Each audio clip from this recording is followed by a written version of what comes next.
Good evening, everyone. My name is Moises Esparza. I'm the exhibitions manager for the San Diego Latino Film Festival.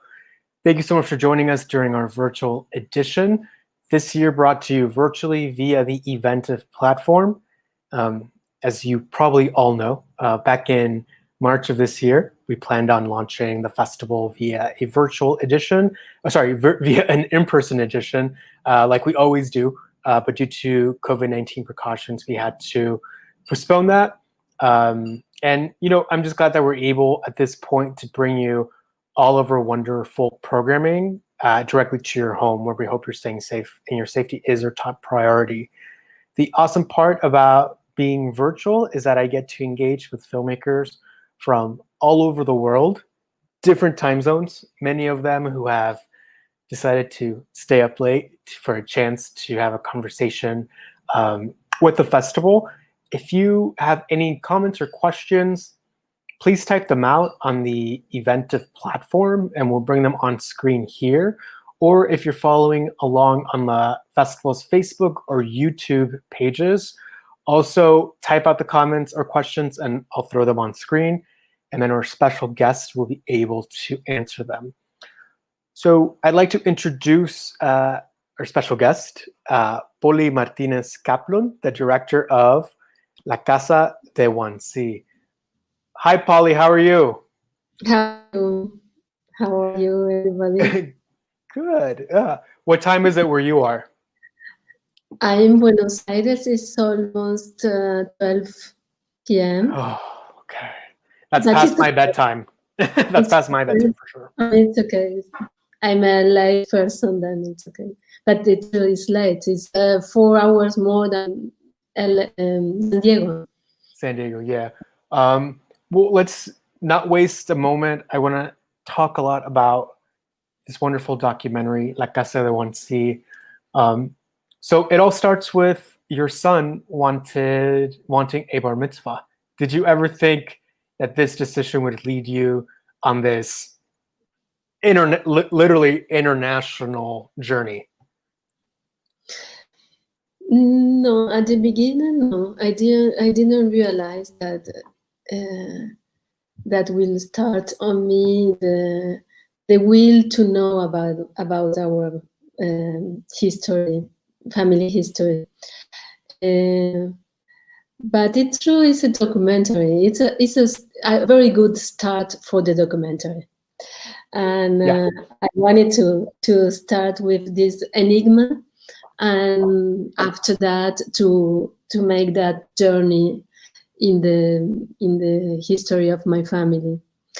But it's a real story. He wanted to make his bar mitzvah, and I started to ask me why he wanted to do that, even though we are not a traditional Jewish family, and he had not religions or traditions, Jewish traditions in the family or in school, because he goes to a secular school. Then I really wanted to know why he took this decision, and to know more about my family and my identity, Jewish roots.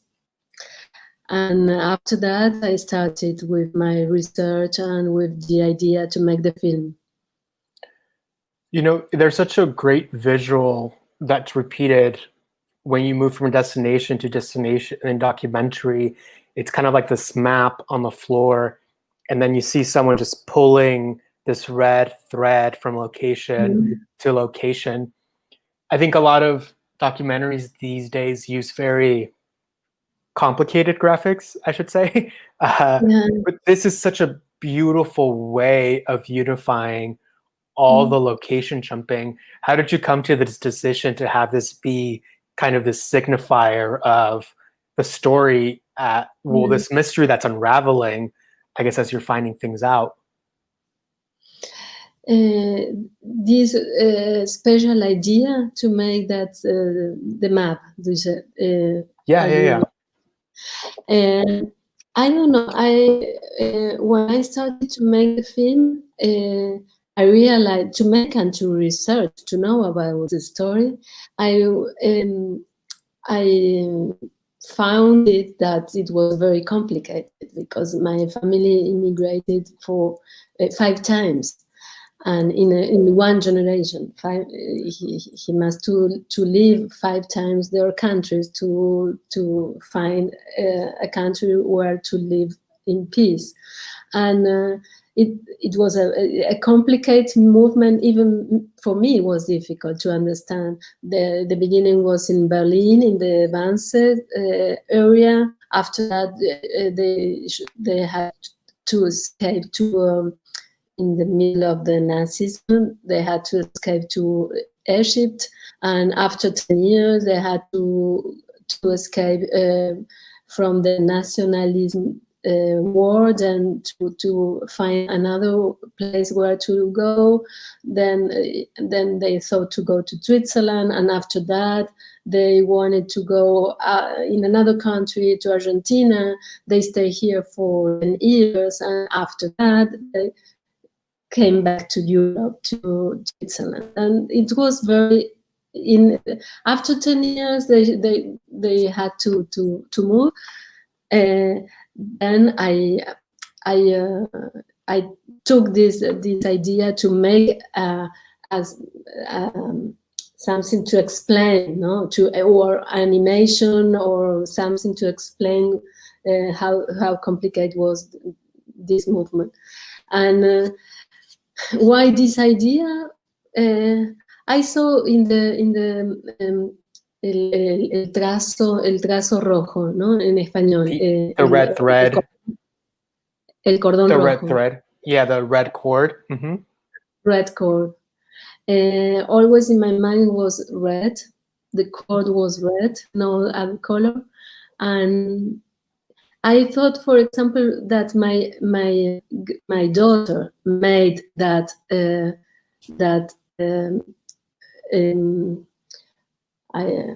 sorry about my English, that estas relaciones entre los puntos. The relationships between the points on the map, the destinations. Yeah. Somebody had to do it, and I thought it was my daughter. Because of that, no, I say that in the movie. This is a generation narrative. All start with my ancestor, 5 generations before me, and at the end is my children's. That is a narrative from generation by generation. That's why I wanted to make my children in the movie too, in the film. Yeah, that's so illuminating, because the documentary speaks so constantly about what sense of identity is lost between generations. And when your family had to immigrate to Argentina, they had to be baptized as Protestant, correct? So correct. It's fascinating how we hold on to these instances of, I guess, religious identity change, and how that kind of creates this almost like sprinkler effect, where the question of how does your faith define you, how does where you live define you, all of these things just kind of like diverge. But what you do so wonderful in this documentary is bring them together. So I guess in your findings, what was the most, I guess, surprising thing to learn for you about your previous generations?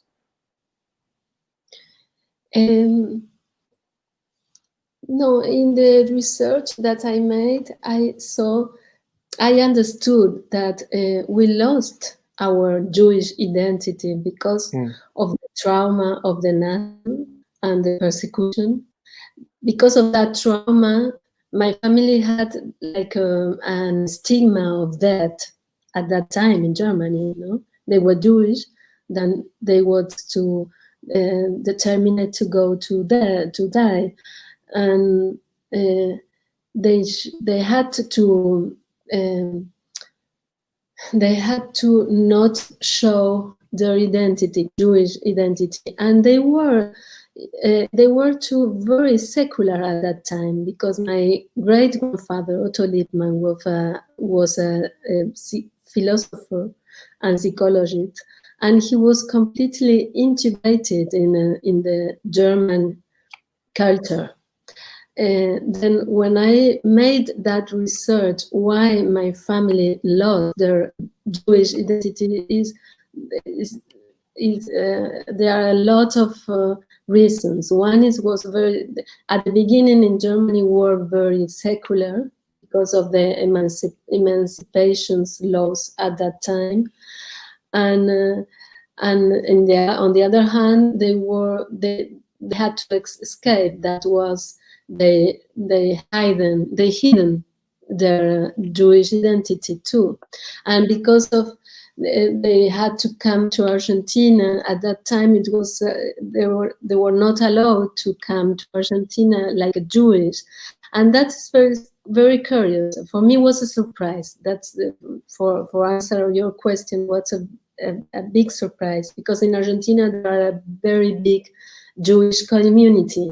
Then everybody think in Argentina the Jewish were welcome in the middle of the war, and they weren't welcome.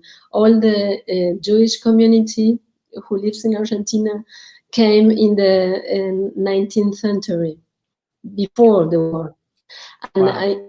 During the war, it was they were not allowed to come. They had not visas to come to Argentina. That's why my family had to convert it to the Protestantism. But in the U.S., and I always say that when I show my film in the U.S., U.S. They were not allowed to neither the Jewish people to enter at that time. Jewish community, the big Jewish community who live in the U.S. is from the 19th century. 19th century is not. They were not allowed to come to in the middle of the war. That's why so many people, Jewish families in the U.S. has the same story that mine history, his family history. Jewish families who had to escape from Europe, because if not, they were deported, and they had a lot of problems and difficulties to find a place where to go, where to escape and to be in peace.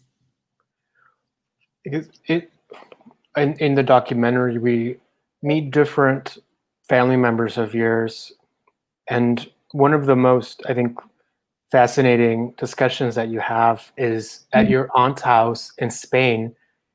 She is devoutly Catholic from what I remember in the documentary, or maybe not devoutly. She's Catholic, and then the young boy who was there, her nephew.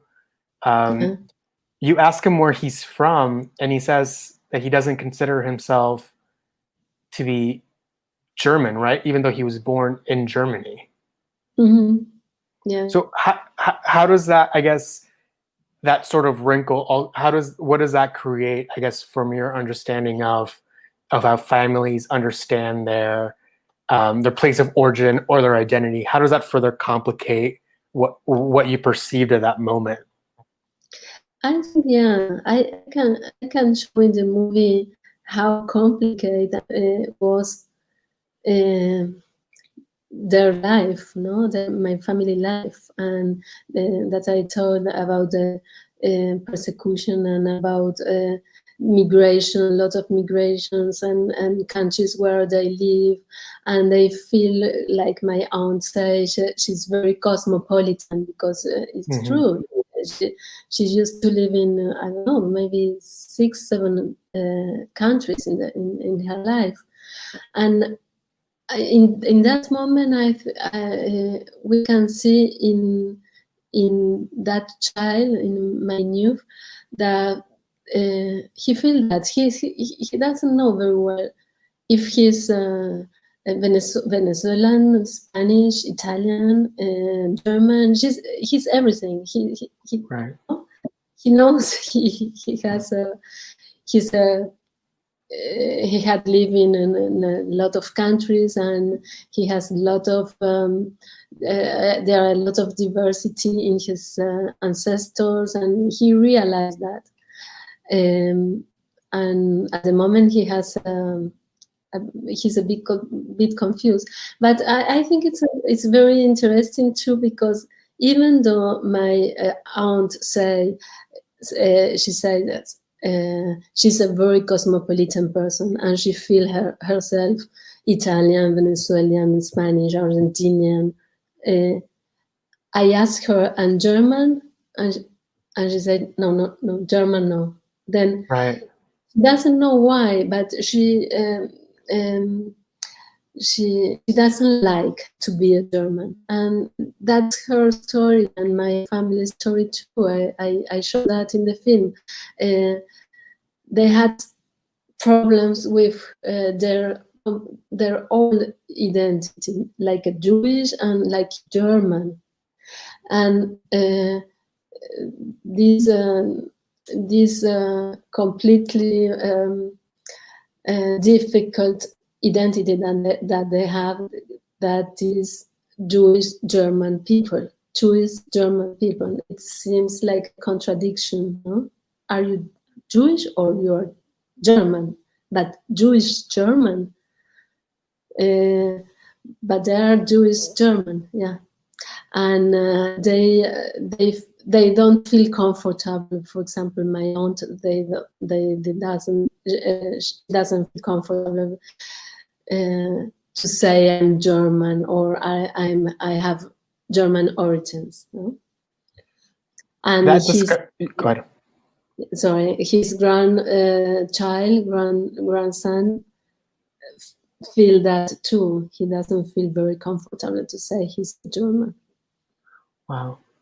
And then one of the last conversations that happened, well, the last conversation that happens in Spain, that kind of becomes this debate about identifying as Jewish, and if someone has to say I am Jewish to be Jewish, is kind of yield some interesting and fascinating questions. Being in that moment, you know, how did you navigate that conversation, which kind of punctuates a bit of this journey? It was very difficult. It's true. It was like I said in the voiceover in the film, it was the first time that we in the family talk about the history of the family. It was the first time that I have a conversation with my mother and my aunt, because my mother lives in Buenos Aires, my aunt lives in Spain. We don't see a lot each other.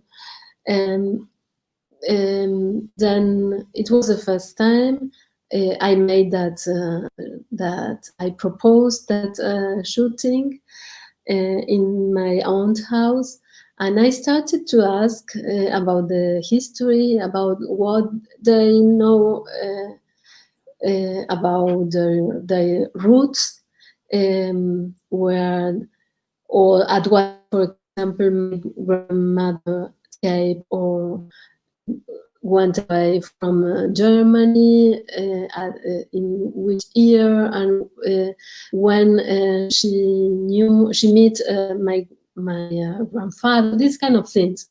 And it took maybe 1 hour and a half. I was with cameraman, because I wanted to make my shoot from me, la toma mía, Your reaction, is it like your reaction or your My perspective, yeah, your yeah, reaction? yeah, my perspective, and the other camera, my mother and my aunt, and yes, I say, like I said, this conversation, I think I took that took 1 hour and a half maybe, and when I was finishing the conversation, my uncle wanted to say something. In the film, you can see that it Yeah. was very natural. Well, the camera shifts to Yeah, include him, yeah, which yeah. was, such a, it was such a fascinating break of the form of the shot, and it just pulls you deeper into this conversation. But sorry, keep going. Sorry. No. It was complete. It was a complete situation. No, the cameraman had to make him in the shooting, and I said to him, "Listen, wait a minute. We put the camera and we continue." And he asked me that he wanted to ask me. I don't remember what, and the conversation took 2 hours more with. When he started talking. 3 hour and a half, for example. Then it was very difficult on editing to cut all the conversation, to maintaining the meaning of the conversation. No?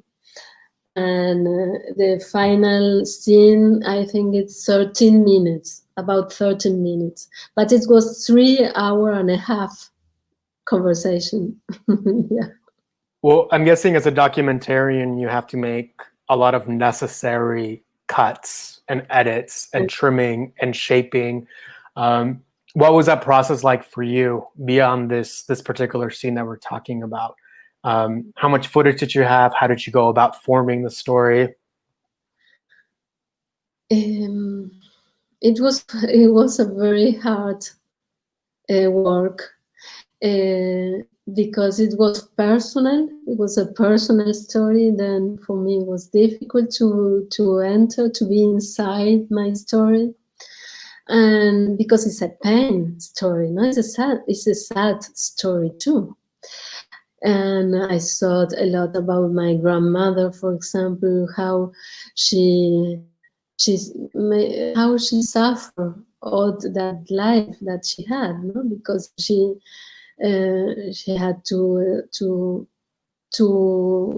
escape from Germany. I say escape, yeah, because she was, if she didn't went out, she had died. Then she lost everything, no, and she was 27 years old when she escaped from Germany. Then she had a lot of life before that. And yeah, I think it was very hard. It was a sad story, and I moved with the film. I moved that story in my family, and I think I could join the piece in the making the edition. That took me like 4 or 5 months, and when I was making with the editor the edition, for example, I started to think that I needed I had to do another shoot or a map, for example, to explain the migration, or the ending will be me and my children in Germany. Then I had to go to Germany with my family, this kind of thing, in the middle of the edition, no? And I think I ended to complete the story, at least. Yeah. I Go don't ahead. know if you can understand my English. No, I continue in Spanish. Oh, I can understand the English. Yeah, I can understand it. Sorry, no, you speak English very, very well. Sorry. Um, I wanted to ask, maybe now after the research is done, what does this house represent? We haven't really talked about the house yet.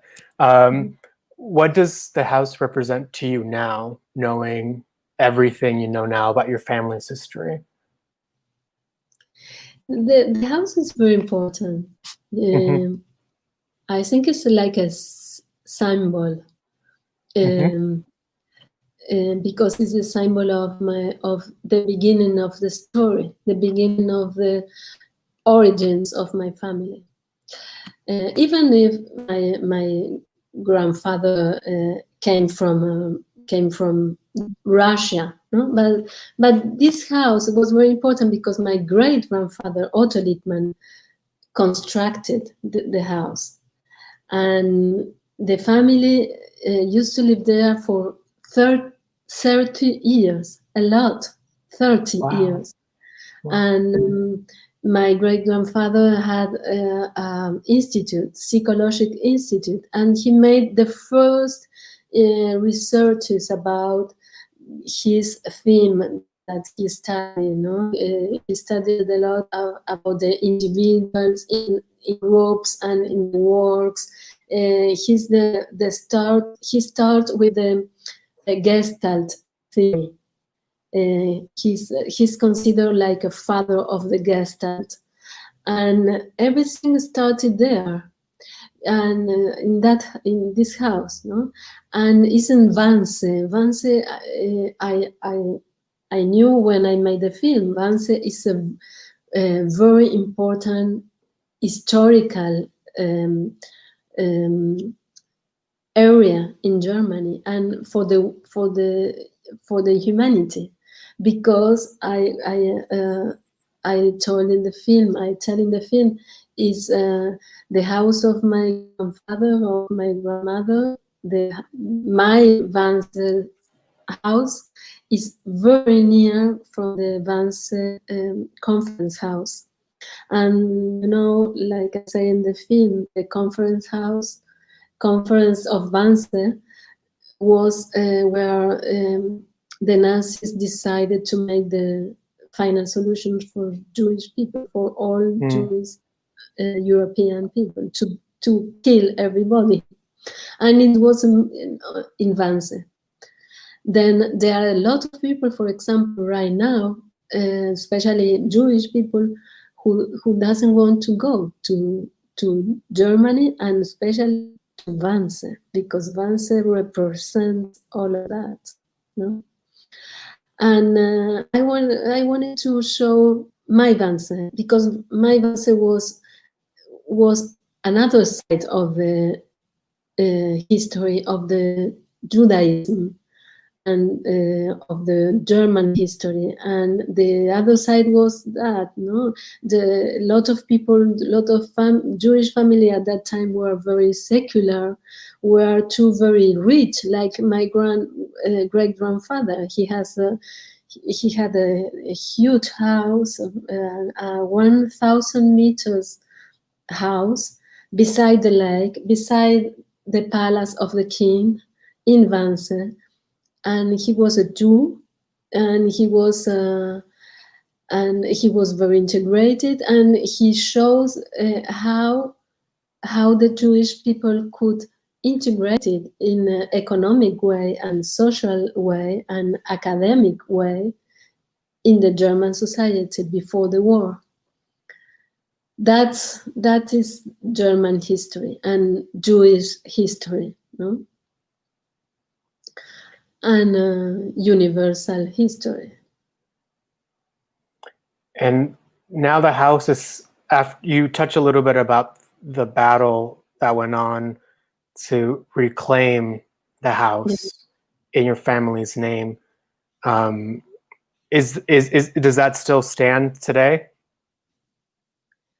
Sorry, I didn't understand. Oh, is your family still associated with the house to this day? A social? Associated? Like it is? we see in the movie that there's a room for you. Sorry. Yeah, that's true. That's a true story, because the person who bought the house is a friend of us. My mother has a very good friend in Argentina. He's a German, and he helped a lot my mother when she tried to recover the house. He helped a lot her with the translations, because my mother speaks German because she's a German native, but she never went to German school. Then she doesn't know how to. She's not alphabetic German. She doesn't know how to read or how to write. She only speak. And then this guy, this friend of my mother, helped a lot her. And when they recover the house, finally, after 10 years of judgment with the justice in Germany, because there were other families who asked for the, like I said in the movie, no. The family, the heritage from the Nazi who took my family, took the house from my family, asked for the house to the communist government. They wanted the house too, because the communist government took the house to them. Oh, wow. You understand? Then there were two families asking for the house. My family, the Jewish family, and the heritage of the Nazi guy. Right. The house. Yeah. Well, finally, 10 years later, my family recovered the house. The government decided to give the house to my family. And this friend, this German friend who lives, his name is Achim Massen, he told to my mother that he had a cousin who was living in Berlin, and he could help my mother from Berlin to make the arrangements and restoration of the house, because the house had not restoration for 100 years. Wow. From my great grandfather construct the house. Then he helped a lot too, Norbert, the cousin of the friend of my mother, Norbert in Berlin. And he helped a lot, and he knew the area, Wannsee. He used to live in Berlin, in the center of Berlin, helping my family. He went to that area, that new area, because the area was from the east, from East Berlin. But after when they walk down, la caída del muro. Yes, the wall fell down. Yeah. They all this area came to be from the west, from Germany, unified Germany. Then he fell in love from the area and from the house, Norbert, and he bought the house. Because my family didn't live in Berlin, then the only way that to do with the house was to sell the house, to sell the house, and he wanted to buy it, and for us was wonderful, because he's a friend of us who bought the house, and that's why I went there a few times, several times, for shooting, for visiting, to know more about my roots, no? And he's amazing person, because he made a museum of the Lippmann family in that house. It's true. He made a museum and he showed the museums to all the people who wants to know about the history. And for us, he invite us every time that we want to go there. And I feel to be in my grandmother house. No, That's amazing. Yeah, that's very nice. That's amazing that that's kind of the place this journey takes you to feel connected to this home, to your history, gives it it seems almost closure, but also like a new beginning because of your understanding of your family's histories and traditions. Poli, we've kind of reached our allotted time for this Q&A.